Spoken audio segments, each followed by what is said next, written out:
সুপ্রিয় দর্শক মন্ডলী, আসসালামু আলাইকুম। আপনাদের সকলকে স্বাগত জানাচ্ছি আইন কথন অনুষ্ঠানের ২৭তম পর্বে। প্রিয় দর্শক মন্ডলী, আপনারা যারা আজকে আমাদের সাথে ফেসবুক লাইভ, ইউটিউব এবং অন্যান্য মাধ্যমে অনলাইনে যারা আমাদের সাথে সংযুক্ত হয়েছেন, আপনাদের সকলের জ্ঞাতার্থে বলছি আজকের আমাদের আলোচ্য বিষয় হচ্ছে সাধারণ মানুষের আইন ভাবনা। আমি সৈয়দ মোহাম্মদ সিয়াম, প্রভাষক, শিক্ষা বিভাগ, নোয়াখালী বিজ্ঞান ও প্রযুক্তি বিশ্ববিদ্যালয়, আপনাদের সকলকে স্বাগতম জানাচ্ছি।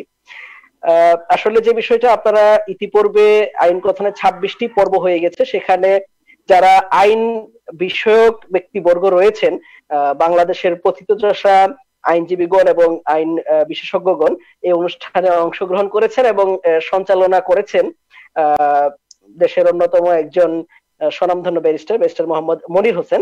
আমাদের আজকের এই ২৭তম পর্বটি একটু ভিন্নভাবে সাজানো হয়েছে। আজকে আমাদের বিষয় হচ্ছে সাধারণ মানুষের আইন ভাবনা। সেই হিসাবে আমি একজন সাধারণ জনগণ, দেশের একজন সাধারণ জনগণের অংশ হিসেবে আজকে অনুষ্ঠানটি সঞ্চালনা করছি এবং নিয়মিতভাবে যিনি সঞ্চালক ব্যারিস্টার মনির হোসেন, তার যে ভাবনাগুলো রয়েছে সেই ভাবনাগুলো আমরা জানার জন্য, কারণ অন্যান্য অনুষ্ঠানগুলোতে আমরা দেখেছি তিনি সঞ্চালনা করেছেন এবং আইন বিষয়ে যে বিষয়, অর্থাৎ আইনকে জনগণের সাধারণের হাতে নাগালে নিয়ে আসার জন্য যেভাবে দরকার, অর্থাৎ সাধারণ জনগণের দোরগোড়ায় আইনকে পৌঁছে দেওয়ার জন্য যে ব্যতিক্রমধর্মী একটি প্রয়াস নিয়েছেন, সেই প্রয়াসের যিনি স্বপ্নদ্রষ্টা বলবো আর যাই বলি না কেন, তাকে আমরা জিজ্ঞাসা করব আজকে এই অনুষ্ঠানটিতে, তার ভাবনাগুলো সম্পর্কে আমরা জানবো। মূলত এই আয়োজনটি একটি অনানুষ্ঠানিক ভাবনাই আমরা বলতে পারি, কিন্তু অনানুষ্ঠানিক ভাবনা হলেও সাধারণ জনগণের কাছে আমরা যখনই আইন নিয়ে চিন্তা ভাবনা করি, তখনই একটা জুজু বলেন, একটা ভয় বলেন যে আইনজীবীর কাছে যাব একটা পরামর্শ, আইনি পরামর্শের জন্য কি হবে, এই একটা ভয় কাজ করে। কিন্তু সেই ভয়টাকে অনেকটাই দূর করে দিয়েছেন ব্যারিস্টার মোহাম্মদ মনির হোসেন তার এই আইন ভাবনা নিয়ে, আইন কথন নিয়ে, এই অনুষ্ঠান নিয়ে। এবং আমরা দেখেছি যে বাংলাদেশের যারা বিখ্যাত আইনজীবীগণ, আইন বিশেষজ্ঞগণ রয়েছেন, তারা তাদের পরামর্শগুলো আমাদের মাঝে উপস্থাপন করেছেন এবং উপস্থাপন করার মাধ্যমে জনগণকে বুঝাতে সক্ষম হয়েছেন যে আইন হচ্ছে জনগণের জন্য, সাধারণ মানুষের জন্য আইন, আইনের জন্য মানুষ নয়, অর্থাৎ মানুষের জন্যই আইন। সেই বিষয়ে আজকে আমরা ব্যারিস্টার মোহাম্মদ মনির হোসেনের কাছে আমরা চলে যাব। অনুষ্ঠানের শুরুতেই ব্যারিস্টার মোহাম্মদ মনির হোসেন, আপনি কেমন আছেন? আমি প্রথমে আপনার কাছে জানতে চাবো। ধন্যবাদ জনাব সৈয়দ মোহাম্মদ সিয়াম। আলহামদুলিল্লাহ, আমি খুব ভালো আছি, আরো ভালো রয়েছি। খুব অবাক নয়নে আপনার বক্তব্য শুনছিলাম যে আসলে আইন কথনে প্রথমে এসেই আপনি বাজিমাত করে দিয়েছেন, খুব সুন্দর করে গুছিয়ে গুছিয়ে আইনের বিষয়গুলো উপস্থাপন করেছেন। সেজন্য আপনাকে আবার ধন্যবাদ জানাতে চাচ্ছি। ধন্যবাদ ব্যারিস্টার মোহাম্মদ মনির হোসেন। জি, আপনাকে জি বলেন প্লিজ। আপনি জানেন যে আপনি নিজে একটু আগে উল্লেখ করেছেন যে আইন কথনের ২৬টি পর্ব এখানে সমাপ্ত হয়েছে। আজ এর ২৭তম পর্বে আমরা কথা বলছি। আইন কথন এর ভাবনা এবং সাধারণ মানুষের আইন ভাবনা, মাত্র তো অনুষ্ঠান শুরু হলো, আরো কোয়েশ্চেন আপনার রয়েছে। তবে আইন কথনের ভাবনাগুলো আমি একটু আপনার সাথে, দর্শকদের সাথে একটু শেয়ার করতে চাচ্ছি। আমরা যখন আইন কথন অনুষ্ঠানটি শুরু করতে চাচ্ছিলাম, এটা প্রায় এপ্রিল মাসের দিকে, তখন করোনাকালীন সময় ছিল, বন্ধ ছিল। টাইমস 24 এর যারা কর্ণধার রয়েছেন, যারা এর ব্যাকগ্রাউন্ডে কাজ করেন, যারা পর্দার সামনে আসেন না, তারা আমাকে অ্যাপ্রোচ করলেন যে আইন সম্পর্কে, আইন বিষয়ে কোনো অনুষ্ঠান যদি করা যেত, সাধারণ ভাষায়, বাংলা ভাষায় মানুষের কাছে আইনের বিষয়গুলো ক্ষুদ্র পরিমণ্ডলে হলেও যদি এই আইনের কঠিন বিষয়গুলো সহজ করে বলা যেত, তাহলে কেমন হতো। তখন আমিও জিনিসটা রাজি হয়ে যাই, কারণ আমি যখন আইন পড়াশোনা করি তখন আমার মাথার মধ্যে ছিল যে মানুষের জন্য, সাধারণ মানুষের জন্য যদি কিছু করা যেতে পারে, সেটার জন্যই আমি আইন পড়াশোনা করেছিলাম। এর পরবর্তীতে আইন কথনের প্রোগ্রামগুলোতে আমরা চেষ্টা করেছি বাংলাদেশের গুরুত্বপূর্ণ এবং বাংলাদেশের যারা আইন অঙ্গনে যারা সুপ্রতিষ্ঠিত হিসেবে রয়েছেন তাদেরকে আমাদের অনুষ্ঠানে আমন্ত্রিত করে তাদের মুখ থেকে এবং তাদের অভিজ্ঞতা সম্পন্ন কিছু বক্তব্য আইন কথনের মাধ্যমে সারা বাংলাদেশে ছড়িয়ে দেওয়ার জন্য। তো আমরা এটা চেষ্টা করেছিলাম। তো ধীরে ধীরে আমরা এর মধ্যে অনেক বাংলাদেশের গুরুত্বপূর্ণ আইন নিয়ে আলোচনা করেছি। আমরা আলোচনা করেছিলাম যে বাংলাদেশের যে ভয়ানক ব্যাধি মাদক নিয়ে আলোচনা করেছি। সড়ক দুর্ঘটনার আক্রান্ত ব্যক্তির আইনি কি প্রতিকার রয়েছে সেই বিষয়ে আলোচনা করেছি। আমরা আরো আলোচনা করেছি যে শ্রম আদালত, শ্রম আইন, এই বিষয় নিয়ে খুব বিস্তারিত আলোচনা করেছিলাম। সবচেয়ে আপনি শুনলে অবাক হবেন, আমরা আলোচনা করেছি যে এই মামলার যে দীর্ঘসূত্রিতা থাকে, এই দীর্ঘসূত্রিতার অবসানের কি উপায় রয়েছে, এই বিষয়ে আলোচনা করেছেন আমাদের যে বিচার বিভাগ যে আছে, বিচার বিভাগ পৃথকীকরণের যে অন্যতম কর্ণধার জনাব সাবেক জেলা জজ মাজদার হোসেন, তিনি আমাদের সাথে অনুষ্ঠানে যুক্ত হয়েছিলেন। তো তিনি তার গুরুত্বপূর্ণ মনোভাবনা, আইনের অভিজ্ঞতা আমাদের সাথে বিতরণ করেছিলেন। আমরা সবাই তার এই জ্ঞানের বিতরণে ধন্য হয়েছি, উপকৃত হয়েছি। আরো আপনি শুনলে অবাক হবেন যে আমরা আমাদের এই অনুষ্ঠানেই অর্থঋণ আদালত যেটি রয়েছে, আমাদের বাংলাদেশে ব্যাংকিং সেক্টর কিন্তু প্রায় 5 লক্ষ কোটি টাকা ঋণই রয়েছে সাধারণ মানুষের কাছে, বিভিন্ন ব্যবসায়ীদের কাছ থেকে। এই আইনের যে আইন একটি কঠিন আইন, অর্থঋণ আদালত আইন, যে ব্যাংকিং ক্ষেত্রে যে ব্যাংকের দেনাদারদের থেকে দেনা উদ্ধার করার জন্য একটি কঠিন আইন হিসাবে তৈরি করা হয়েছিল। কিন্তু আসলে কি আইনের বাস্তব প্রয়োগ কতটুকু, এই আইনের মাধ্যমে যে দেনাদাররা কতটুকু বাধ্য হচ্ছে তাদের ব্যাংকে বা আর্থিক প্রতিষ্ঠানকে তাদের দেনাগুলো ফেরত দেবার, এই নিয়ে আলোচনা করেছিলাম। এই আলোচনার মধ্যে আমাদের সাথে যুক্ত হয়েছিলেন সম্মানিত অ্যাটর্নি জেনারেল জনাব আমিনউদ্দিন স্যার। আপনি শুনলে আরো অবাক হবেন যে আমাদের এখানে জনস্বার্থ মামলা এই বিষয়ে আলোচনা করার জন্য জনস্বার্থ মামলার স্পেশালিস্ট যিনি যারা রয়েছেন মহামান্য সুপ্রিম কোর্টে, জনাব ব্যারিস্টার অনিকার হক, জনাব জেরাই খান পান্না স্যার, তারপরে রয়েছিলেন মাসুম বিল্লাহ স্যার, তারা তাদের গুরুত্বপূর্ণ থট এখানে উপস্থাপন করেছিলেন। আরো আপনি শুনলে অবাক হবেন, আমরা কিন্তু এই আইন কথনের মধ্যেই আইসিটি অ্যাক্ট যেটা রয়েছে, ডিজিটাল নিরাপত্তা আইন, এই আইনের অদ্যপান্ত নিয়ে গবেষণা করেছিলাম, আলোচনা করেছিলাম। তো সেই প্রোগ্রামগুলিতে আমার বক্তব্য প্রদানের পরিসীমা খুব ক্ষুদ্র ছিল, এভাবেই আমি কথা বলতে পারি না। তার মধ্যে আর গুরুত্বপূর্ণ ব্যক্তিবর্গ এখানে রয়েছিলেন, তো এর মধ্যে আমি আরো কথার দিক দিয়ে আরো ছোট হয়ে গিয়েছিলাম। তো যাই হোক, আপনি বলছিলেন যে আইন কথনের ভাবনা কি। আইন কথনের ভাবনা আসলে আমাদের এই টাইমস 24 আপনাকে একটা বিষয় জানাচ্ছি যে আপনি খুব চমৎকার ভাবে আপনি কেমন আছেন তার মাধ্যমে কিন্তু আমাদের আইন কথন নিয়ে কিন্তু পুরো বিষয়টাকেই মনে হয় যারা উপস্থিত আজকে দর্শক রয়েছেন তাদের কাছে কিন্তু খুব চমৎকার ভাবে তুলে দিয়েছেন, এবং আমরা সত্যি আবেগ আপ্লুত বলবো আর আনন্দিত বলবো। চমৎকার একটি আয়োজন নিয়ে আপনি আমাদের সামনে এসে উপস্থিত হয়েছেন। আমরা আপনার এই বিষয়ে আরো কথাগুলো শুনবো, আপনার ভাবনার কথা শুনবো। তার আগে দু একটি কথা না বললেই নয়। আপনি দেখা যাচ্ছে যে শ্রম আইন, তারপরে হচ্ছে সড়ক দুর্ঘটনা প্রতিরোধে আইন, তারপরে হচ্ছে মামলার দীর্ঘসূত্রিতা, তারপরে হচ্ছে এই ধরনের যে বিষয়গুলো, যে আইনগুলো এবং যে ভাবনাগুলো জনগণের প্রতিনিয়ত প্রয়োজন, সেই প্রতিনিয়ত প্রয়োজনীয় বিষয়গুলো আপনি সবার মাঝে তুলে দিতে পেরেছেন। এই জন্য আমি আপনাকে মাঝখান থেকে থামিয়ে আপনাকে অন্তরের অন্তঃস্থল থেকে কৃতজ্ঞতা এবং ধন্যবাদ জানানোর লোকটা আমি সামলাতে পারিনি। এই জন্য আপনাকে সাধারণ জনগণের একজন প্রতিনিধি হিসাবে আমি আপনাকে ধন্যবাদ জানাচ্ছি আমার ব্যক্তিগত তরফ থেকে এবং সকলের পক্ষ থেকে। আইন কথনের ইতিহাস এবং আইন কথনের ভাবনা নিয়ে আপনার কাছে আসছি। তার আগে যে বিষয়টা এই মুহূর্তে একটা বিষয়ে, অর্থাৎ নভেম্বর এবং ডিসেম্বর মাসে জনগণের, সাধারণ জনগণ অর্থাৎ দেশের সকল জনগণের, আপনারা জানেন যে আয়কর রিটার্ন প্রদানের একটি বিষয় চলে আসে। এই বিষয়ে আপনি দু একটি কথা যদি আগে বলেন, তারপরে আমরা আইন কথনের ইতিহাস সম্পর্কে জানবো। কারণ যেহেতু আমরা ইতিমধ্যে জানি যে করোনাকালীন সময়ে সরকার অর্থাৎ সময় বৃদ্ধি করেছে, যদিও জুলাই মাস থেকে আয়কর দেওয়ার সময় শুরু হয় এবং 30শে নভেম্বর পর্যন্ত সময় থাকে। এবং এবছরে বিশেষ কারণে যেহেতু আয়কর মেলায় একটা দীর্ঘ একটা রাজস্ব সরকারের আয় হয়ে থাকে এবং সেটিকে বাড়িয়ে ডিসেম্বর পর্যন্ত করেছে। এখন সাধারণ জনগণের জন্য, অর্থাৎ যারা আয়কর রিটার্ন প্রদান করবে বা এখনো করেনি, তাদের উদ্দেশ্যে যদি আপনি দু একটি কথা বলতেন, তারপরে আমরা আবার আপনার ইতিহাসের বিষয়টা আমরা চলে যাব। ধন্যবাদ। ধন্যবাদ। আপনি জানেন বাংলাদেশ এখন মধ্যম আয়ের দেশে পদার্পণ করতে যাচ্ছে কয়েকদিনের মধ্যেই। বাংলাদেশের সরকারের ব্যাপক কর্মযজ্ঞ চলছে।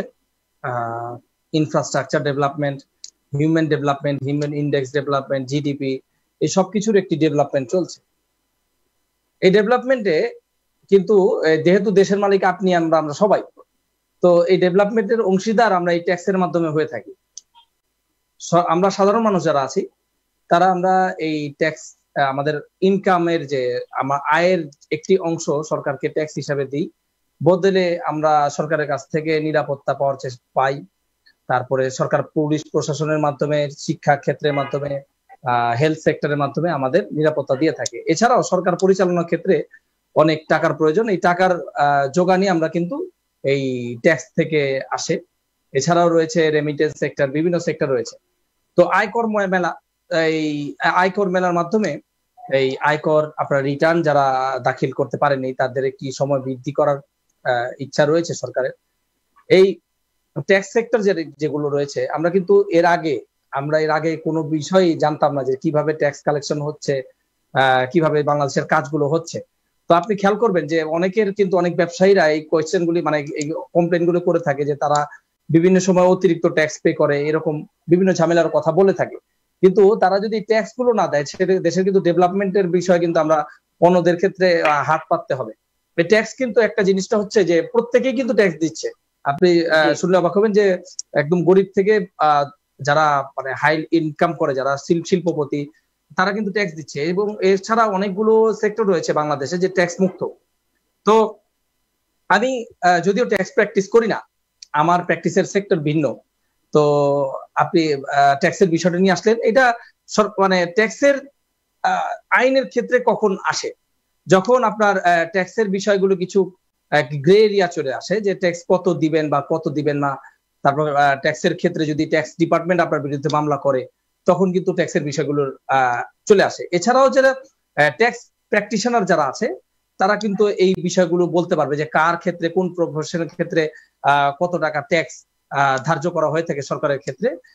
তারা কিন্তু এই জিনিসগুলো আপনার কাছে ক্লিয়ার করে দিতে পারবে। তবে এই ট্যাক্স যে দেয়া নেয়ার যে বিষয়গুলো, সেগুলো সরকারের ট্যাক্স ডিপার্টমেন্ট, রাজস্ব বিভাগ যেগুলো আছে, তারা কিন্তু ট্যাক্সের দেয়া নেয়ার ব্যাপারে খুব তৎপর ভূমিকা পালন করে এবং তারা নিচ্ছে। এছাড়াও যে ট্যাক্সের যে যদি ট্যাক্সের যেটা আমি আপনার সাথে এখানে যোগ করতে পারি, যে অনেক ব্যবসায়ী যারা আছেন, তারা ব্যবসায়ীদের উদ্দেশ্যে, যেহেতু আইন কথন মানুষের সজাগ করার একটি প্রক্রিয়া, এখানে ব্যবসায়ী যারা আছেন তারা যারা ট্যাক্স প্র্যাকটিশনার, যারা লয়ার্স আছেন, তাদের সাথে সংযুক্ত হয়ে, যাদের সাথে পরামর্শ করে আপনার ব্যবসার ক্ষেত্রে কতটুকু ট্যাক্স প্রদান করা লাগবে, বা আপনারা যারা চাকরিজীবী আছেন তারা কোন কোন ক্ষেত্রে ট্যাক্স সরকার মওকুফ করেছে এবং কোন কোন ক্ষেত্রে অধিক হারে ট্যাক্স দিতে হবে বা কম হারে ট্যাক্স দিতে হবে, এগুলো কিন্তু জেনে নেওয়া যায়। আর এই ক্ষেত্রে আমি আরেকটা কথা যোগ করতে পারি, যে অনেক ক্ষেত্রে কিন্তু ট্যাক্সের প্র্যাকটিশনার কাছে যাওয়া লাগে না, কিন্তু ট্যাক্স যে রাজস্ব বিভাগ আছে, সেই রাজস্ব বিভাগের যে ওয়েবসাইটে একটু খবর নিলেই কিন্তু আপনারা দেখতে পারবেন যে আপনারা কোন যে প্রফেশনে আছেন, ব্যবসায়ী হোক চাকরিজীবী হোক, তাদের ক্ষেত্রে কত টাকা ট্যাক্স এবং কত টাকা ট্যাক্স দেওয়া লাগে, কত দিনের মধ্যে রিটার্ন দাখিল করা লাগে, এই বিষয়গুলো কিন্তু আপনার ওয়েবসাইট থেকে জেনে নিতে পারবেন। ধন্যবাদ। ধন্যবাদ ব্যারিস্টার মনির হোসেন আপনাকে। আসলে আমার এখানে এই বিষয়টি মানে আলোকপাত করার উদ্দেশ্যটা এখানেই ছিল যে আমাদের দর্শক বৃন্দ যারা এখনো, অর্থাৎ সরকারের যে বড় একটি ট্যাক্স যেটা হচ্ছে আয়কর, যে যারা ইতিমধ্যেই পরিশোধ করেননি, তাদেরকে এই অনুষ্ঠান যেহেতু সচেতনতার একটি দর্পণ হিসাবে আমরা চিন্তা করছি, আইন কথন জনগণের সচেতনতার একটি দর্পণ, এই আইন কথনের মাধ্যমে আমি সকল দর্শকদেরকে জানাচ্ছি, যারা এখনো আয়কর পরিশোধ করেননি, আপনারা 31শে ডিসেম্বর 2020-এর মধ্যে বিনা জরিমানায় আপনাদের আয়কর সঠিকভাবে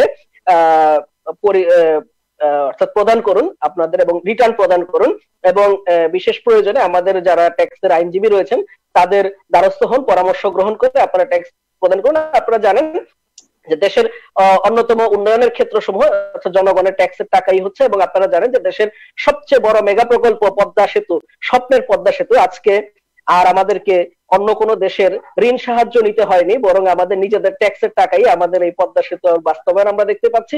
এবং একই সাথে যে দেশের যে বড় বড় মেগা প্রকল্পগুলো রয়েছে সেগুলোর বাস্তবায়ন হচ্ছে এই ট্যাক্সের টাকায়, আপনার আমার ট্যাক্সের টাকায়। অর্থাৎ কর পরিশোধ, আয়কর পরিশোধ করুন এবং দেশকে সমৃদ্ধ করতে একজন সম্মানজনক নাগরিক হিসেবে আপনার ভূমিকা রাখুন। যাই হোক, ধন্যবাদ ব্যারিস্টার মনির হোসেন। আমি এখন আপনাকে যে প্রশ্নটি করব সেটি হচ্ছে যে আপনি পর্দার পিছনে কাজ করতে ভালোবাসেন, আমরা যতটুকু জেনেছি।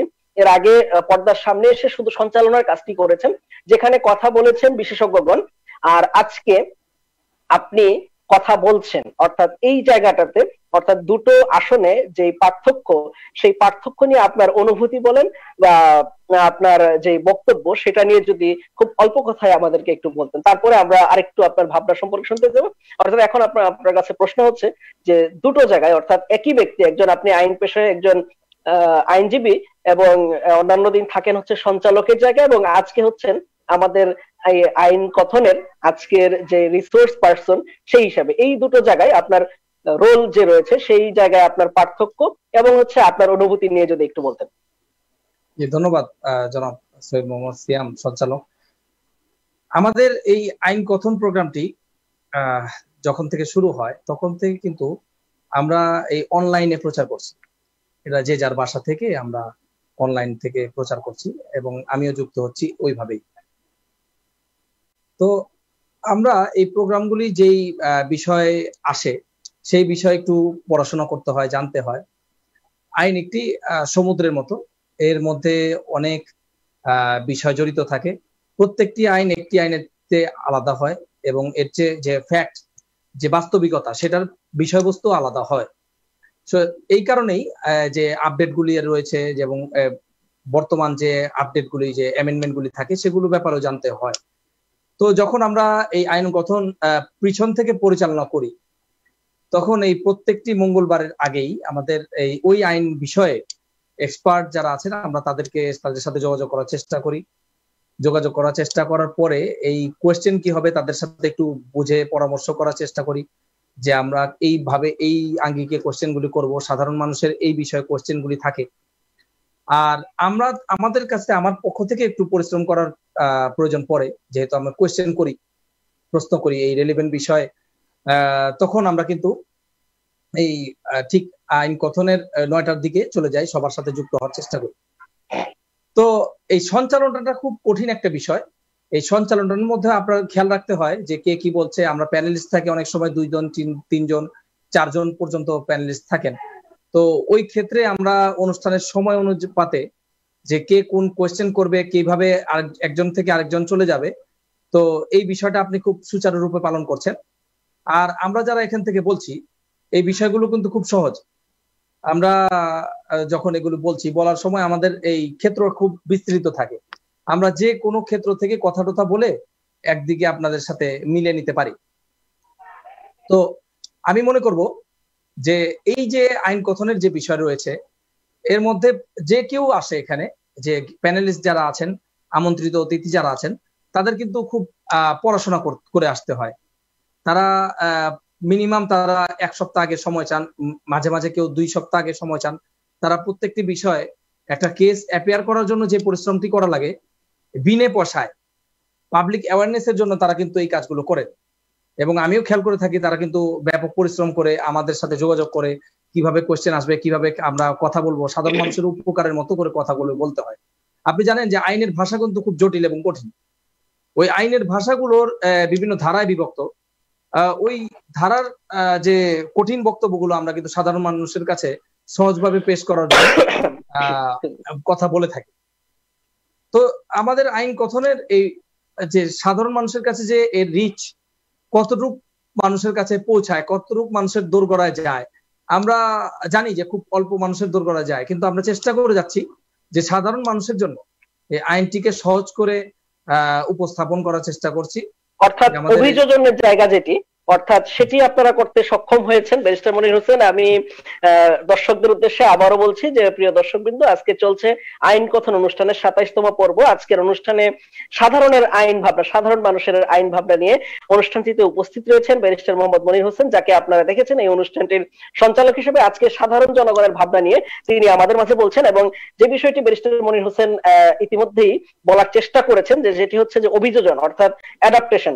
অর্থাৎ যে কোনো বিষয়ে আমরা জানি যে যেই বিষয়ে যারা বিশেষজ্ঞ রয়েছেন তাদের জন্য একটি কাজ করা যতটা কঠিন, যতটা সহজ, তার চেয়ে বেশি সাধারণের কাছে উপস্থাপন করা সেই কঠিন কাজটিকে আপনারা খুব সহজভাবে অর্থাৎ জনগণের জন্য অ্যাডাপ্টেড করে বা অভিযোজন আকারে উপস্থাপন করতে সক্ষম হয়েছেন। তার প্রমাণ হিসাবে আমি বলছি যে প্রতি মঙ্গলবার রাত 9টায় আমি বসে থাকি আপনাদের আইন কথন অনুষ্ঠানটি কখন হবে। আমি ধন্যবাদ জানাচ্ছি যে সাধারণ দর্শকদের প্রতিনিধি হিসেবে আজকে আমার সুযোগ হয়েছে আপনাদের এই অনুষ্ঠানটির সাথে যুক্ত হওয়ার জন্য। যাই হোক, একটি কথা না বললেই নয়, সেটি হচ্ছে একজন ভালো বক্তাকে অবশ্যই একজন ভালো শ্রোতা হতে হবে, এবং একজন যিনি প্রশ্ন করতে হবেন তাকে অবশ্যই সেই বিষয়টিতে অনেক বেশি জানতে হবে, অর্থাৎ অনেক বেশি পড়াশোনা করে এবং সেই বিষয়টিতে জানতে হবে। এবং আপনি সেই কাজটি করেছেন, যদিও বলছেন যে বিশেষজ্ঞরা উপস্থিত থাকছেন, কিন্তু তার পূর্বেও আপনাকে একটি হার্ড ওয়ার্ক করে সেই জায়গাটিতে যেতে হচ্ছে। তো এতে বলার অবকাশ থাকে না যে আপনি নিজেও এই বিষয়টিতে খুব ভালোভাবেই দক্ষতার সাথে কাজটি করে যাচ্ছেন। অর্থাৎ যিনি রিসোর্স পার্সন আছেন তিনি তার বিষয়ে বলবেন, কিন্তু তাকে বলার পূর্বে তাকে অর্থাৎ জনগণের কাছে, সাধারণ জনগণের কাছে আইন বিষয়টাকে তুলে ধরার জন্য, অ্যাডাপ্টেড ভাবনা বা অভিযোজিত ভাবনা তুলে ধরার জন্য সেই কাজটিকে পর্দার পিছন থেকে আপনার যেমন কাজ করতে হয়, ঠিক একইভাবে পর্দার সামনে সেটিকে উপস্থাপক আকারে নিয়ে আসতে হয়। আমি এই মুহূর্তে আপনার কাছে যে প্রশ্নটি করছি সেটি হচ্ছে আইন কথন নিয়ে আপনার ভবিষ্যৎ পরিকল্পনা কি। অর্থাৎ আজকে অর্ধ শতক পর্ব না হলেও 25 পর্ব হয়েছে, অর্থাৎ যেটিকে আমরা সিলভার জুবিলি বলি, বা 25তম পর্ব শেষ হয়ে আজকে 27তম পর্বে 26 এবং 27, অর্থাৎ আমার বিশ্বাস যে এটি 50 পর্ব এবং 100 পর্ব এবং 1000 পর্বে, সহস্র পর্বে পদার্পণ করবে আমার বিশ্বাস। তো ভবিষ্যৎ পরিকল্পনা কি, এই নিয়ে যদি আপনি দু একটি কথা বলতেন আইন কথন নিয়ে। ধন্যবাদ। দেখুন, আইনের সংজ্ঞা যদি বিশ্লেষণ করি আমরা, তাহলে আমরা অস্টিন সাহেবের সংজ্ঞা আমরা এখানে বিশ্লেষণ করতে পারি। তারপরে আপনি যদি বলেন যে আইনের বিচার বিভাগ বা বিচার যে বিভাগ, আইন বিভাগ, বিচার বিভাগ, এগুলো কিভাবে পরিচালিত হয়, এই বইয়ের কথায় আমরা চলে আসতে পারি। কিন্তু সাধারণ মানুষ কিন্তু এই বইয়ের কথা এগুলি তাদের মাথায় নিবে না। সাধারণ মানুষ একটি বিপদে পড়বে। ধরুন আপনি কোন এক সাধারণ মানুষ আমার কাছে আসলো, সে তার জমি জমা নিয়ে কোনো একটা বিরোধ নিয়ে আমার কাছে আসলো। আমি আইনজীবী হিসাবে তাকে সহি রাস্তা যেটা আছে, যে আইনের মাধ্যমে তার প্রতিকার গুলো কি রয়েছে, বা তার অধিকার নষ্ট হলে, অধিকার ক্ষুণ্ণ হলে অধিকার ফিরে পাবার যে রাস্তা, সেই রাস্তাগুলো দেখানোর জন্য, এবং সেই রাস্তার মধ্যে তাকে হাতে হাত ধরে নিয়ে একদম শেষ পর্যন্ত নিয়ে যাওয়া এবং তার অধিকার ফিরে পাবার জন্য ব্যবস্থা করার জন্যই কিন্তু আমরা আইন প্র্যাকটিস করছি। তো আমরা কিন্তু আপনি জানেন যে এই কথাটা না বললেই নয়, যে আমরা কিন্তু এই ব্যাপারে পুরোপুরি এই অনুষ্ঠানটি পাবলিক অ্যাওয়ারনেস এর জন্য।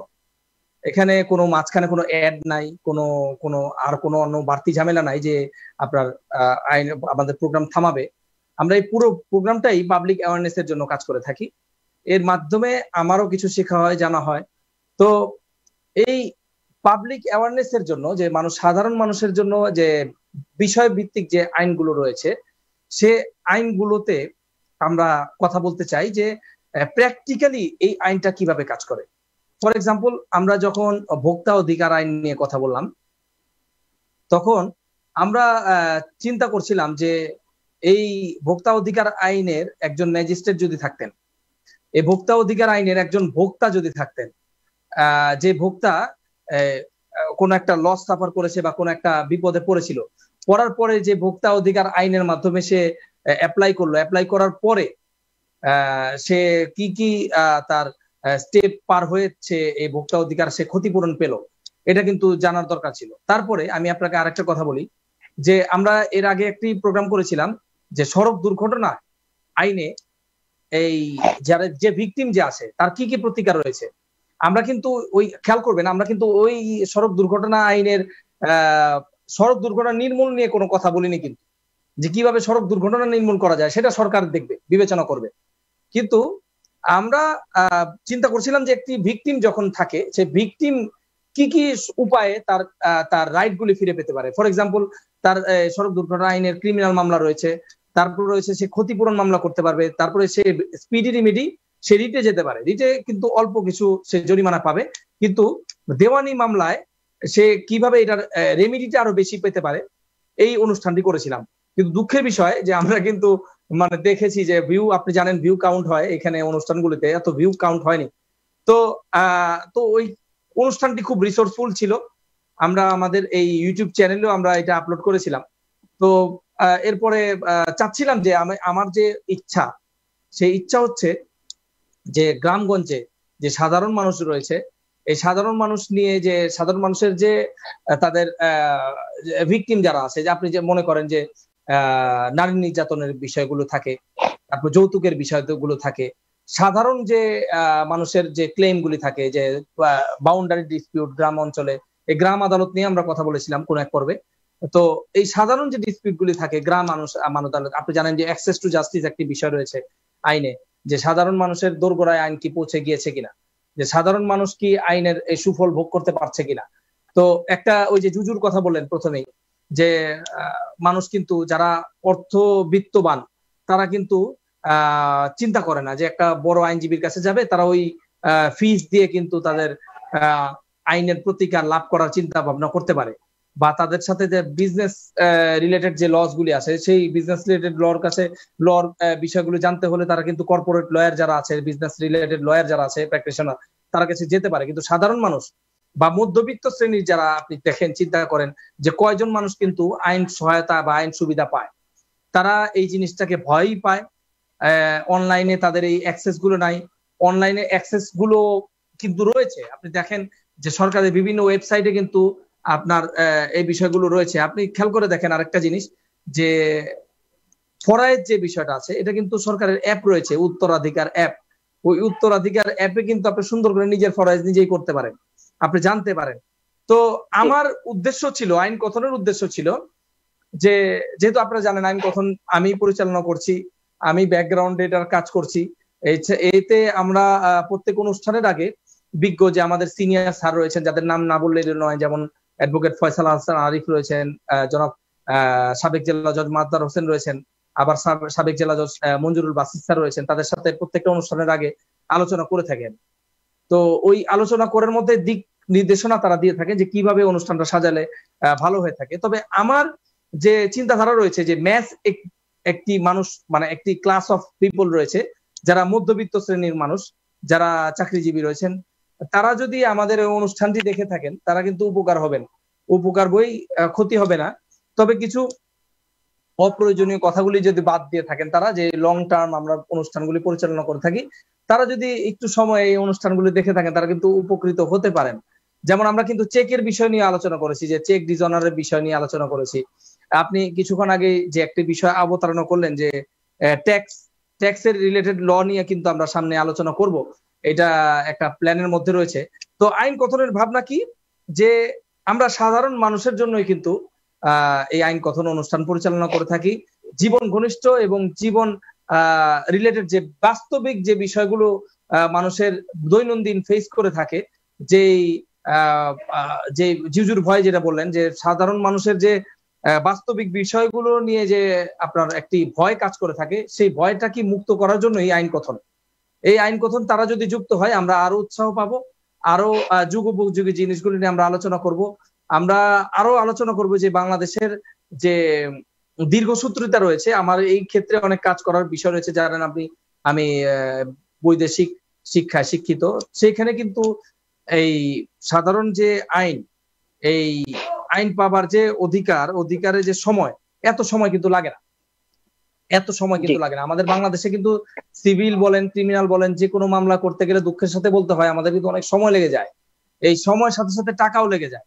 এই করতে করতে কিন্তু সাধারণ মানুষের যে অধিকার পাবার, যে অধিকার ফিরে পাবার যে একটি রাস্তা, আশা, আকাঙ্ক্ষা, ধৈর্য, এই সব কিছুর চ্যুতি হতে যায়। এবং ধৈর্য চ্যুতির কারণে তারা কিন্তু আইন থেকে এক সময় দেখা যায় যে আইনের ওই গুরুত্বটা থাকে না। তো এই জন্যই আমরা চেষ্টা করে যাচ্ছি যে কি করা যেতে পারে। আপনি জানেন যে বাংলাদেশের সরকারের বা প্রতিটি এই গণতান্ত্রিক সরকারের 3টা বিভাগ হিসেবে কাজ করে। এক বিভাগ হচ্ছে আইন বিভাগ, যারা আইনটা প্রণয়ন করে।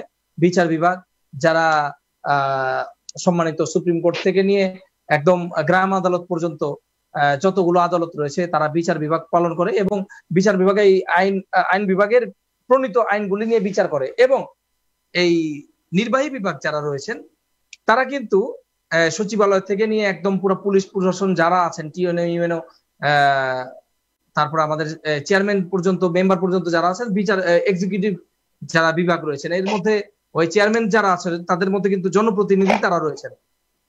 তো এই 3টা বিভাগ নিয়ে সরকার কাজ করে। এই সরকার কাজ করার ক্ষেত্রে ওভারল্যাপ যেন না হয়, আমি একজন আইনজীবী হিসাবে এবং আইনের ছাত্র হিসাবে আমি বলবো যে ওভারল্যাপ যেন না হয়। যে এখানে কিন্তু আমাদের সাংসদ যারা রয়েছেন তাদের কিন্তু অনেক এখানে কাজকর্ম করা রয়েছে। যেমন প্রত্যেকটি আইন যারা আমরা আইনের ছাত্র যারা রয়েছে, আইন নিয়ে নাড়াচাড়া করি, আইন নিয়ে কাজ করি, তাদের কিন্তু দেখা যায় যে এই সাংসদদের অনেক কার্যক্রম রয়ে গিয়েছে। তারা কিন্তু আইন নিয়ে যে ফার্স্ট রিডিং, সেকেন্ড রিডিং এবং আইন নিয়ে সংসদে যে যুক্তিতর্ক রয়েছে, তারা কিন্তু করলে কিন্তু আইনের যে সমস্যাগুলো এগুলো কিন্তু সংসদ থেকে শেষ হয়ে চলে আসতে পারে। তাহলে কিন্তু এই বিচার বিভাগের আর কিন্তু বেগ পেতে হয় না, যে এই যে ভেগ যে জায়গাগুলি রয়েছে সেই জায়গাগুলি তাদের শূন্যস্থান পূরণ করার জন্য উচ্চ আদালতের প্রয়োজন পড়ে না কিন্তু। ধন্যবাদ ব্যারিস্টার মনির হোসেন, চমৎকার একটি বিষয়। অর্থাৎ আপনি আইন কথন নিয়ে যে আপনার ভবিষ্যৎ পরিকল্পনা, অর্থাৎ জনগণের দোরগোড়ায় আইনের যে প্রতিটি শাখা উপশাখা রয়েছে, অর্থাৎ যে বিষয়গুলোর সাথে আমরা প্রতিটি জনগণের জীবন জড়িত, অর্থাৎ জীবনে চলার পথে মৌলিক অধিকারের সাথে সম্পৃক্ত যে বিষয়গুলোকে, সেই বিষয়গুলোকে জনগণের হাতের নাগালে নিয়ে আসার জন্য, অর্থাৎ তাদের সহজে বোধগম্যতার জন্য যে কাজগুলো করা দরকার, সেই কাজগুলোই আপনারা করে যাবেন। সেই ভবিষ্যৎ পরিকল্পনার যে বাস্তবায়ন সেটি আপনারা করতে যাচ্ছেন। এই পরিকল্পনা করার জন্য আপনাকে ধন্যবাদ। আসলে যে বিষয়টা, অর্থাৎ আজকে এই মুজিব শতবর্ষের এই বছরে আপনারা জানেন যে দেশের সরকার হচ্ছে আইনের শাসন বাস্তবায়নে সর্বদা সদা সচেষ্ট। এবং আপনি একটি বিষয় বলেছেন যে আপনি বিদেশে অর্থাৎ পড়াশোনা করেছেন, পড়াশোনা করার জন্য। অর্থাৎ আমি খুব সংক্ষেপে, অর্থাৎ আমরা অনুষ্ঠানের প্রায় শেষ পর্যায়ে চলে এসেছি, একটি বিষয় আপনি যদি অবতারণা করতেন, অর্থাৎ আইনের শাসন বাস্তবায়নে আমাদের এদেশের কার্যক্রম এবং সেই সাথে অর্থাৎ আমরা জানি যে বহির্বিশ্বের যে কার্যক্রম, অর্থাৎ পাশ্চাত্যের যে ধারণা, যেহেতু আমরা জানি যে প্রাচ্য এবং পাশ্চাত্যের সামাজিকতা, আর্থসামাজিক প্রেক্ষাপটের যথেষ্ট একটি পার্থক্যের জায়গা রয়েছে, অর্থাৎ মানুষের চলাফেরা, উঠা বসা সবকিছুই প্রাচ্যের পরিবেশ একরকম এবং পাশ্চাত্যের পরিবেশ আরেক রকম। এবং এই আইনের শাসন বাস্তবায়নে প্রাচ্য এবং পাশ্চাত্যের যে পার্থক্যটি আপনি বাস্তবভাবে দেখতে সক্ষম হয়েছেন। হয়তো আমরা এখানে অতটা দেখতে সক্ষম না হলেও আপনাদের পড়াশোনার প্রেক্ষাপটে আপনাদের কোর্টে এনরোলমেন্ট হতে হয় এবং সেই স্থানে আপনারা সরাসরি যে বিষয়টি দেখতে পেয়েছেন, সেই বিষয়ে যদি খুব অল্প কথায় আমাদেরকে একটু বলতেন সাধারণ জনগণের উদ্দেশ্যে। অর্থাৎ হয়তো টেকনিক্যাল অনেক কথাবার্তা আমরা জানি, কিন্তু টেকনিক্যাল জায়গা থেকে নয়, অর্থাৎ অ্যাডাপ্টেড ভাবনা, অর্থাৎ সাধারণ জনগণের কাছে উদ্দেশ্যে যদি একটি কথা বলতেন। জি। এই কথাটা আসলে সাধারণ জনগণের জন্য না, এটা আসলে আপনাকে কিভাবে বলবো, এই বিষয়টা হচ্ছে এই বাংলাদেশের 3টা বিভাগ কিন্তু দায়বদ্ধ। এখানে বিষয়টা হচ্ছে যে দীর্ঘসূত্রিতার কথা বললেন, আর হচ্ছে দোরগোড়ায় পৌঁছে যাবার কথা বলেন, বিদেশের সাথে এখানে একটি সমন্বয়ের কথা বললেন। এই ক্ষেত্রে আমি বলতে চাবো যে আপনি জানেন যে আমি বললাম যে আপনাদের কিন্তু বাংলাদেশে আমরা আইন কথনে দীর্ঘসূত্রিতার অবসান কোথায় একটা ইসে করেছিলাম, মানে একটা 2-3টা প্রোগ্রাম করেছিলাম। জি জি জি। তো এই প্রোগ্রামের মধ্যে আমি যে বিষয়গুলি অবতারণা করতে চাচ্ছি সেটা হচ্ছে যে বিদেশে কি হয় এটা একটু বলে নেই। বিদেশে কিন্তু 95% মানে কোনো একটা ডিসপিউট যদি হয়, কারোর সাথে কোনো বিরোধ যদি হয়, অ্যাপার্ট ফ্রম ক্রিমিনাল কেসেস, মানে ক্রিমিনাল কেসেস বাদ দিয়ে, যেমন কারো হত্যা, খুন, রাহাজানি বা আপনার রেপ, ড্রিঙ্ক ড্রাইভ বা রাস্তায়, তারপর এছাড়া যদি ডাকাতি, যে অফেন্সগুলো আমরা দেখে থাকি সাধারণভাবে, ক্রিমিনাল অফেন্স গুলো ছাড়া যে জি ব্যক্তিগত যে অফেন্স গুলো রয়েছে, যেমন মনে করেন যে প্রপার্টি অফেন্স গুলো রয়েছে, সেগুলো জি কিন্তু 95% আউট অফ কোর্ট সেটেল হয়ে যায়। আচ্ছা 95% আউট অফ কোর্ট এগুলো সেটেল হয়ে যায়, কোর্টে যাওয়ার প্রয়োজন পড়ে না। সিরিয়াস জি বিষয়গুলো কোর্টে যাওয়ার প্রয়োজন পড়ে। আরবিট্রেশনের মাধ্যমে কিন্তু ব্যবসায়িক যে সমস্যাগুলো, ডিসপিউট গুলি রয়েছে, সেগুলো কিন্তু রিজলভ হয়ে যায়।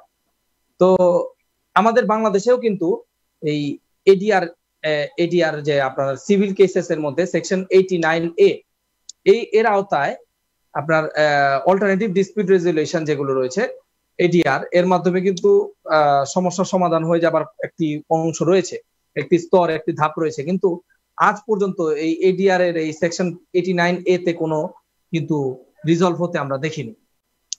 এই বিষয়গুলো হয়েছে কি, এই আইনকে আপনার কাছে মানে দুর্ভাগ্যজনক হলেও কি বলতে হয় যে এই যে আইন এর দীর্ঘসূত্রিতা, এই দীর্ঘসূত্রিতাকে কিন্তু আমি একদম কাছ থেকে বলি, সত্য কথা বলতে বোঝায় যেটা, এই দীর্ঘসূত্রিতা কিন্তু বোথ পার্টি কাজে লাগায়। আপনি শুনলে অবাক হবেন যে বাদী যে আছে সে জানে এই মামলার কোনো মেরিট নাই, সে জানে যে এই মামলাটি করলে প্রথমে আমার এই মামলাটি করার পরে একটি টাকা কোর্ট ফি দিতে হবে, কোর্ট ফি দেবার পরে এটা জারি হবে, জারি হবার পরে অপর পার্টি যে রিটেন স্টেটমেন্ট জবাব দাখিলের অনেক লম্বা একটি সময়, এই সময় অতিক্রান্ত করবে, তারপরে এই ইস্যু গঠন হবে, তারপরে আরো বিভিন্ন প্রিলিমিনারি হিয়ারিং, অর্থাৎ যে আইনি প্রক্রিয়াগুলো রয়েছে সেই দীর্ঘ এই প্রক্রিয়ার মধ্য দিয়ে তাদেরকে প্রক্রিয়ার মাধ্যমে যেতে হবে। হ্যাঁ, না যেতে হবে না, এই যেতে হবার জন্য সে এটাকে অ্যাডভান্টেজ হিসেবে নেয়। এক্স্যাক্টলি এই বিষয়টাই আমরা বলছি। হ্যাঁ, অ্যাডভান্টেজ হিসেবে নিলে কি হবে, ওই মামলার জায়গায় মামলা চলতে থাকলো, মামলার জায়গায় মামলা চলতে থাকলো, আর এইদিকে কিন্তু পার্টি তার সুযোগ নিচ্ছে। এবং লয়ারও যারা রয়েছেন, লয়ারও কিন্তু ওই একটু আমি একটু সুযোগ নিচ্ছে, অর্থাৎ এগুলো কিন্তু মানে এখানে সুযোগ পাচ্ছে। আইন কথাটা সবসময় আসে না, এই কথাগুলো আমি আপনাকে মানে প্র্যাকটিক্যাল এক্সপেরিয়েন্স থেকে বলতে চাচ্ছি। এক্স্যাক্টলি আমি বলছি আপনাকে যে এই বিষয়টা কিন্তু আপনি খুব যদিও বলেছেন যে কথা শুরুতেই যে সাধারণ জনগণের জন্য নয়, কিন্তু আপনার কথার মাধ্যমে কিন্তু বিষয়টাকে খুব সহজভাবে তুলে ধরতে পেরেছেন। অর্থাৎ যে পার্থক্যটা প্রাচ্য এবং পাশ্চাত্যের যে পার্থক্য, সেই পার্থক্যটা আপনি শুরুর কথার মাধ্যমে অর্থাৎ আরবিট্রেশন অ্যাক্ট এবং অন্যান্য যে বিষয়গুলো টেকনিক্যাল টার্মগুলো ইউজ করেছেন, কিন্তু তারপরেও কিন্তু অর্থাৎ আমার বিশ্বাস যে সাধারণ মানুষ যারা আছে তারা হয়তো বুঝতে পেরেছেন যে আসলে কোন জায়গাটাতে কি কি করা প্রয়োজন। এখানে একটি বিষয় রয়েছে আপনাকে সাথে আমি একটু যুক্ত করে দিতে চাচ্ছি, যে মানে কিছু অব্যক্ত কথা আছে যেগুলো সাধারণ মানুষ বুঝতে সুবিধা হবে, এবং যারা রিসার্চার তাদের জন্য সুবিধা হবে, যারা এক্সিকিউটিভ, যারা ল মেকার তাদের জানলেও বিষয়গুলো আমি জানি যে আমি ক্ষুদ্র মানুষ, তারা জানে বিষয়গুলো। তো বিষয়টা হচ্ছে যে এই যে আইনের যে দীর্ঘসূত্রিতা রয়েছে, হোক সেটা ক্রিমিনাল, সিভিল, আমাদের কিন্তু অনেক ট্রাইব্যুনাল রয়েছে, সিভিল ক্রিমিনাল অনেকগুলো ট্রাইব্যুনাল রয়েছে, অনেকগুলো কোর্ট, স্পেশাল ট্রাইব্যুনাল, তারপরে আইসিটি ট্রাইব্যুনাল, সন্ত্রাস দমন ট্রাইব্যুনাল, পরিবেশ আদালত, তারপর শিশু আদালত, অনেকগুলো আদালত রয়েছে, শ্রম আদালত। তো এখানে আমি বলতে চাচ্ছি যে এখানে দ্রুত কিছু বিষয় অবশ্যই ডিজিটালাইজ করা দরকার। ডিজিটালাইজ করা দরকার বলতে বোঝায় যে সমন জারি হবার ক্ষেত্রে দীর্ঘ একটি সময় চলে যায়, তারপরে বোথ পার্টি যদি এরকম করা যেত, বোথ পার্টি লয়ার এবং বোথ পার্টি অন্যজন যে পার্টি যে সে মামলা করবে তার একটি ছবি সম্বলিত, আইডি কার্ড সম্বলিত বা যা তার সম্পর্কে জানা যেতে পারে, তার মোবাইল, তার ফেসবুকও হতে পারে বা ইমেলও হতে পারে, যাতে সে একটি মানে এমন ভাব হতে পারে যে সে জেনেছে যে তার বিরুদ্ধে মামলাটি হয়েছে, সিভিলের ক্ষেত্রে বলছি। তারপরে সে জানার পরে এই মামলার ব্যাপারে তার বক্তব্য প্রদান করার ব্যাপারে একটু চাপ প্রয়োগ করা দরকার আমি মনে করি যে চাপ প্রয়োগ করা হলে কিন্তু সে মামলার ব্যাপারে একটু সে নিজের থেকে সে মামলার ব্যাপারে বলবে। এবং প্রত্যেকটা মামলার ক্ষেত্রে যদি একটু ডিজিটালাইজ করা যেতে পারতো তাহলে কিন্তু একটু ভালো হতো। আর এই ক্রিমিনাল মামলার যে বিষয়গুলো রয়েছে, অনেক ক্ষেত্রে তদন্তের গাফলতির ব্যাপারগুলো থাকতে আরো বিষয়গুলো রয়েছে, যেমন মনে করেন মামলাগুলো করলে সেই কোর্টগুলি অপ্রতুল, আরো বেশি যদি কোর্ট সংখ্যা বাড়ানো যেত, মামলাগুলো কিন্তু নিম্ন আদালত কিন্তু মামলার অধিক চাপে কিন্তু আটকে আছে। যেমন আমি আরো কিছু বলি, যেমন ক্লায়েন্টের কিন্তু কিছু দায় রয়েছে, যারা মামলাগুলো করছে তাদের কিন্তু ক্লায়েন্টেরও কিছু দায়বদ্ধতা রয়েছে, যে মামলাগুলো করলে কিভাবে তাদের তাড়াতাড়ি শেষ করা যেতে পারে। তারপর আমাদের বিচার বিভাগ যে আছে, তারাও কিন্তু আসলে কোর্টগুলি কিন্তু ওভার সুটস ওভার মানে ফ্রিভোলাস নাম্বার অফ ক্লেমস এর জন্য কিন্তু কোর্টগুলো ওভার বার্ডেন, মামলার চাপে জর্জরিত।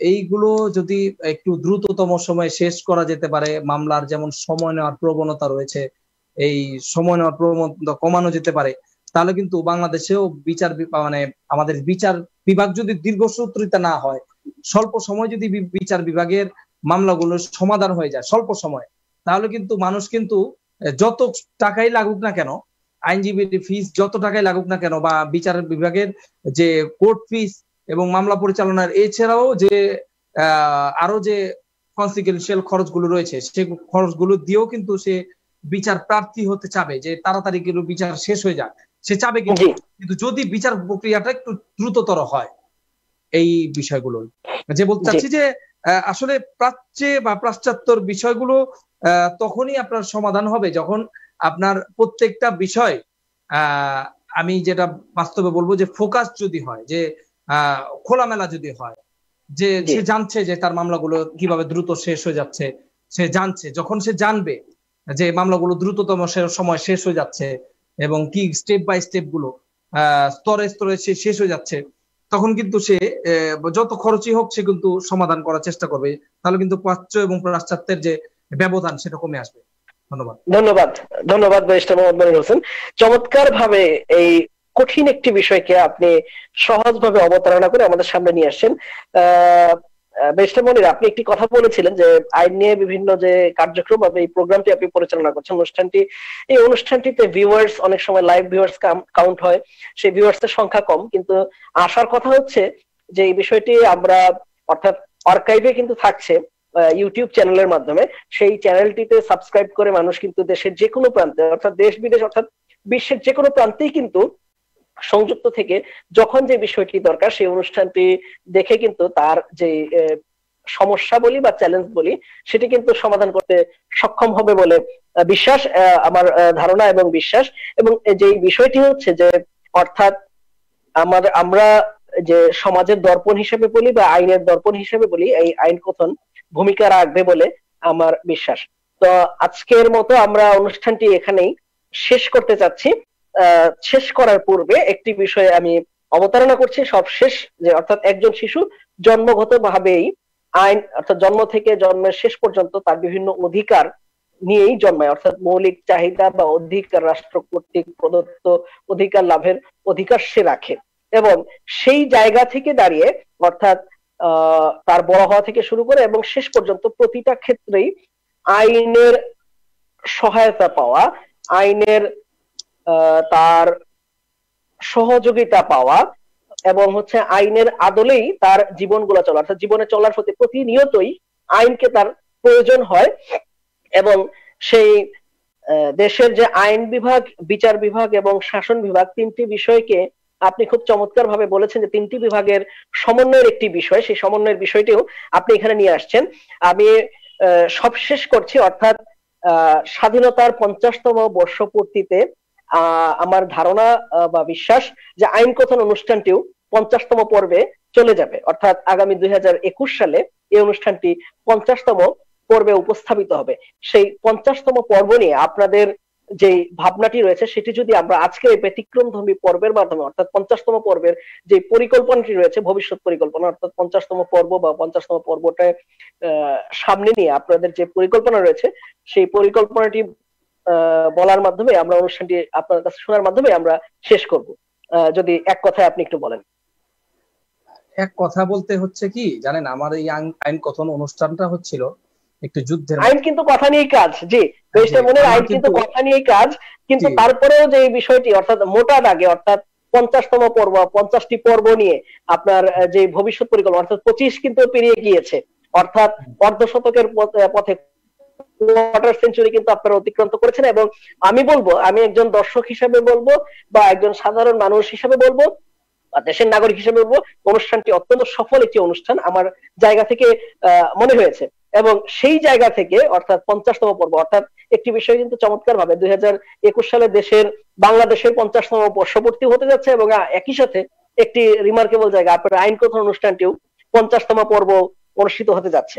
এই দুটো জায়গাতে অর্থাৎ দেশ এগিয়ে যাচ্ছে এবং দেশকে এগিয়ে নেওয়ার জন্য প্রতিনিয়তই প্রত্যেকেই আমরা কিন্তু নাগরিকগণ যার যার জায়গা থেকে, অর্থাৎ সচেতন নাগরিক দেশ কিভাবে এগিয়ে যাবে সেই নিয়ে কিন্তু চিন্তা ভাবনা করে। এবং আপনিও একজন সচেতন নাগরিক হিসেবেই আইনের বিষয়টা যাতে জনগণের দোরগোড়ায় পৌঁছে যায় সেই নিয়েই কিন্তু আপনার পরিকল্পনা। এবং এই কোভিড সময় অর্থাৎ প্যান্ডামিক সিচুয়েশন যখন দেশবাসী এবং সারা বিশ্ববাসী যখন প্যান্ডামিক সিচুয়েশনে ঘরে বন্দি, সেই সময়ে আইনকে ঘরের প্রত্যেক জনগণের হাতের মুঠোয় পৌঁছে দেওয়ার জন্য আপনার যে প্রয়াস, সেই প্রয়াসটি আমরা দেখতে পেয়েছি। এবং এই 50তম পর্ব নিয়ে আপনার কি পরিকল্পনা রয়েছে যদি একটু বলতেন। যে আসলে আপনি শুনলে অবাক হবেন যে আমি কিন্তু এই 50তম পর্ব হোক বা 100 পর্ব হোক এইগুলো নিয়ে আমি একটু বদার না, চিন্তিত না। ওই প্রথমে যে কথাটা বলতে নিয়েছিলাম যে আসলে আমি আইন কথন অনুষ্ঠানটি আমার একটি যুদ্ধের মতো বলতে পারেন।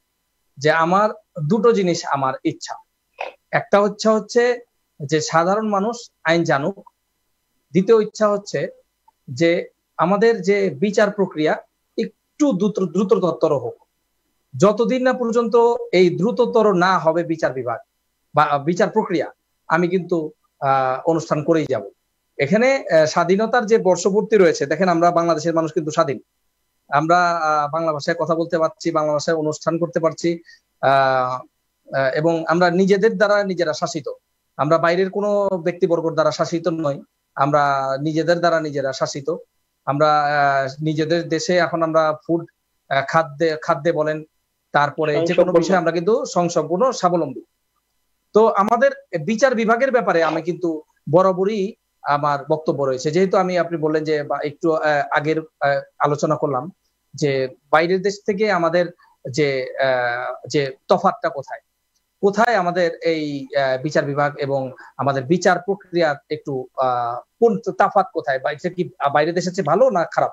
দেখুন, বাইরের দেশ বলতে আমরা কিন্তু এই 5টি দেশ যেগুলো রয়েছে, যেমন আমেরিকা, ইংল্যান্ড, অস্ট্রেলিয়া, নিউজিল্যান্ড, তারপর ইউরোপের কয়েকটা দেশ, জার্মানি টার্মানি যারা রয়েছে, এগুলো উন্নত দেশগুলোই নয়। আপনি মধ্যপ্রাচ্যে দেখেন, মধ্যপ্রাচ্যেও যে কোনো মামলা কিন্তু 6 মাস 1 বছরের মধ্যে কিন্তু সমাধান হয়ে যায়। আমেরিকার সবচেয়ে আলোচিত মামলা ও যে সিমসন মামলা, এই মামলাটি কিন্তু 9 মাস অতিবাহিত হয়েছিল এই মামলার বিচারের রায় দেওয়ার জন্য, এবং সেটা ছিল আমেরিকার ইতিহাসের সর্বোচ্চ লেন্দি একটি মামলা যেগুলো বিচার প্রক্রিয়া লাগে। আপনি খেয়াল করে দেখেন, একটি মার্ডার কেস কিন্তু 9 মাসে সমাধান হয়ে যাচ্ছে। আমাদের বাংলাদেশে কিন্তু শুধু আলোচিত মামলাগুলো ছাড়া অন্যান্য মামলাগুলো কিন্তু খুব দীর্ঘ একটি প্রক্রিয়ার মাধ্যমে যাচ্ছে, দীর্ঘ প্রক্রিয়ার মাধ্যমে চলছে। এগুলো কিন্তু আপনি খেয়াল করে দেখেন যে কোনো একটি পক্ষ, কোনো একটি বিভাগ বা কোনো একটি সংস্থাকে আপনি দোষ দিলে পারবেন না। আপনি যদি বলেন, আমি যদি এখানে বলি যে পুলিশ তাদের তদন্ত করতে দেরি করে, তো পুলিশ কিন্তু ঢাকার মধ্যে কিন্তু প্রিঅকুপাইড, অনেকগুলো কাজে তারা ব্যস্ত থাকে। তারা কিন্তু পুলিশের কিন্তু সেই তদন্তের রিপোর্ট কিন্তু পুলিশের কিন্তু দেরি হয়ে যায়। বিচার বিভাগের কথা বলবেন, বিচার বিভাগ কিন্তু অনেক ক্ষেত্রে মামলার চাপে জর্জরিত। আমাদের নিম্ন আদালত যেগুলো রয়েছে, আবার ঢাকার বাইরে যে আদালতগুলো রয়েছে, সেগুলো অনেক চাপে জর্জরিত। তারপরে সাধারণ মানুষ তারা কিন্তু আইনের বিষয়গুলো বুঝে না, তারা কিন্তু মামলা করে তারা চলে যায়। তারা অনেক ক্ষেত্রে অসুস্থ থাকে বা অসুস্থ না থাকেও সময় চায়, আমরা আইনজীবীরাও এগুলো খেয়াল করি। তো এই যে আমাদের যে বিচার প্রক্রিয়া, বিচার বিভাগ যেগুলো রয়েছে, যে আমি চাচ্ছি এবং আমি চাই যে একজন আইনজীবী হিসাবে, আইনের ছাত্র হিসাবে এবং সাধারণ মানুষ হিসাবে, যে মানুষ যেন তার অধিকার ক্ষুণ্ণ হওয়ার সাথে সাথে তার অধিকার ফিরে পায়, এবং এই অধিকার ক্ষুণ্ণ হওয়ার সাথে সাথে যদি অধিকার ফিরে পায়, তাহলে কিন্তু অধিকার ক্ষুণ্ণকারী কিন্তু এই বিচার বিভাগ আইনকে ভয় পাবে। এখানে আইন প্রণেতা যারা রয়েছেন তাদেরকে একটু কিন্তু সচেতন হতে হবে। তাদের কাজ কিন্তু আইন প্রণেতা, আইন প্রণয়ন করা। এক্সিকিউটিভ কিন্তু রয়ে গিয়েছে তাদের এক্সিকিউশনের কাজ করতে। যেমন আপনি দেখেন যে মানে রাস্তাঘাট বানানো কিন্তু সাংসদদের কাজ নয়, এগুলোর জন্য কিন্তু আরো একটি বিভাগ রয়েছে। তো আইন বিভাগ যারা রয়েছেন, যারা সংসদ যারা রয়েছেন, তারা কিন্তু একটু যদি মনোযোগী হতেন, আমি আশা করি যে বর্তমান সরকার যেভাবে চলছে, তারা কিন্তু প্রত্যেকটি বিষয়ে কিন্তু সংসদে আলোচনা করছেন, সংসদে কিন্তু এটা নিয়ে আর্গুমেন্ট, যুক্তিতর্ক পেশ করছেন, এবং বিচার সচেষ্ট যেমন জি আপনি খেয়াল করেন আমাদের নিম্ন আদালত গুলো দেখলে দেখা যায় যে উচ্চ আদালত থেকে কিন্তু মহামান্য বিচারপতি যারা রয়েছেন তারা কিন্তু নিয়মিত অবজারভেশনে আসছেন, ভিজিটে আসছেন, জি যে মামলাগুলো কিভাবে দ্রুততর শেষ করে দেওয়া যায়। তারপরে বিচার বিভাগের সাথে কিন্তু এক্সিকিউটিভ যারা পুলিশ রয়েছেন তাদের কাছে কিন্তু তাদের সাথে একটি সমন্বয় রয়েছে যে কিভাবে আহ, বিচার বিভাগের মামলাগুলো আরো দ্রুততর করা যায়, এই কাজগুলো কিন্তু হচ্ছে। তো আমি চাচ্ছি যে আরো দ্রুততর, আরো আরো কাছাকাছি, আরো কিভাবে সাধারণ মানুষের জন্য আইনগুলো আহ আরো মানে হ্যান্ডি করা যায় এবং বিচার প্রক্রিয়া কিভাবে সহজ করা যায়, আরো তাড়াতাড়ি করা যায়। আমি জানি না আমি কতটুকু পারবো, আমি জানি না আমার ঢাল তলোয়ার আমার জ্ঞান বুদ্ধি কতটুকু রয়েছে, তবে আমি চেষ্টা করে যাব। এই স্বাধীনতার বর্ষে যে 50 বছর পূর্তি উপলক্ষে আমার মনে হয় যে আইন গঠনের 27তম পর্ব নয়, আরো আরো অনেক দ্রুত চলে যাবে। আরেকটি কথা আমি আপনার সাথে যুক্ত করতে চাই এখানে, যে আইন গঠন কিন্তু এখন অনলাইন চলছে, অনলাইন বেজে এটা চলছে। তো টাইমস 24 এর এটি একটি অনুষ্ঠান, এটি একটি পর্ব।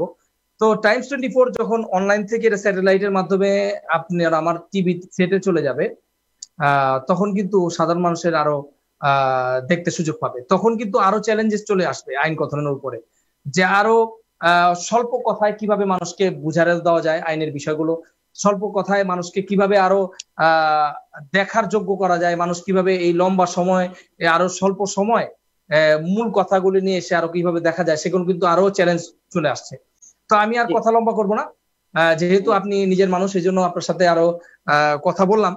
তো আমি আপনার কাছে ছেড়ে দিতে চাচ্ছি, আপনার এজ এ জি সঞ্চালক আপনি। ধন্যবাদ ব্যারিস্টার মনির হোসেন। আসলে যে বিষয়টা টাইমস 24 এর উদ্যোগে আইন কথনের যে আয়োজনটি, সেই আয়োজনটি চমৎকার ভাবে আজকে পরিচালিত হলো এবং আপনারা দর্শক আপনারা দেখতে পেয়েছেন ব্যারিস্টার মনির হোসেন, অর্থাৎ যিনি বরাবরই পর্দার পিছনের লোক কিন্তু পর্দার সামনেও অত্যন্ত চমৎকার ভাবে আইন নিয়ে, অর্থাৎ সাধারণ জনগণের আইন ভাবনা, সেই বিষয়টিকে আপনাদের সামনে কতটুকু তুলে ধরতে পেরেছেন তার মূল্যায়নের দায়ভার আপনাদের কাছেই। কিন্তু এজ এ সঞ্চালক হিসেবে, একজন অনুষ্ঠান সঞ্চালক হিসেবে এবং সাধারণ মানুষের প্রতিনিধি হিসেবে আমার কাছে মনে হয়েছে যে অত্যন্ত জটিল একটি বিষয় আইন নিয়ে আমরা সবসময় আইন কথাটা যখনই বলি তখনই আমাদের মাঝে একটু ভয়ের কাজ করে। আইন শৃঙ্খলা বাহিনী, আইনজীবী তথা প্রতিটা আইন সংশ্লিষ্ট যে কোনো বিষয়ই যখন শুনি আমরা সাধারণ মানুষ কিন্তু একটু ভয়েই থাকি, ওরে বাবা আইনের কাছে কিন্তু যাওয়া যাবে না, আইন থেকে দূরে থাকবো। কেন আইন থেকে আমাদের কেন দূরে থাকতে হবে? যাই হোক, ব্যারিস্টার সাহেব চমৎকার ভাবে, অর্থাৎ সাধারণ মানুষের আইন ভাবনা বিষয়টি আমাদের মাঝে হয়তো তুলে ধরতে সক্ষম হয়েছেন এবং আমার বিশ্বাস টাইমস 24 এর এই উদ্যোগটি চলমান থাকবে এবং আইন কথন শুধু আজকে 27 নয়, 27 থেকে 50, 50 থেকে 100 পর্বে উপনীত হবে এবং সবশেষে আমাদের একটি কথাই বলার, মানুষ তার অধিকার ফিরে পাক, মানুষ তার অধিকার ফিরে পাক। আমাদের এই প্রিয় বাংলাদেশে দেশ এগিয়ে যাচ্ছে, দেশের সাথে সাথে সকল জনগণই আইনের শাসনের আওতায় চলে এসেছে এবং মানুষের যে ভাবনা, মানুষের যে অধিকার, স্বাধীনতার 50 বছর পূর্তিতে দেশের প্রতিটি জনগণ তার মৌলিক অধিকার বাস্তবায়িত হোক এবং মানুষ তার অধিকার ফিরে পাক, এই আশাবাদ ব্যক্ত করে আইন কথন অনুষ্ঠানের সাফল্য ব্যক্ত করে আপনাদের সকলকে ধন্যবাদ জানিয়ে আজকের মতো বিদায় নিচ্ছি। ধন্যবাদ সকলকে। আসসালামু আলাইকুম। ধন্যবাদ। আসসালামু আলাইকুম। দাম দিয়ে কিনেছি বাংলা, কারোর দানে পাওয়া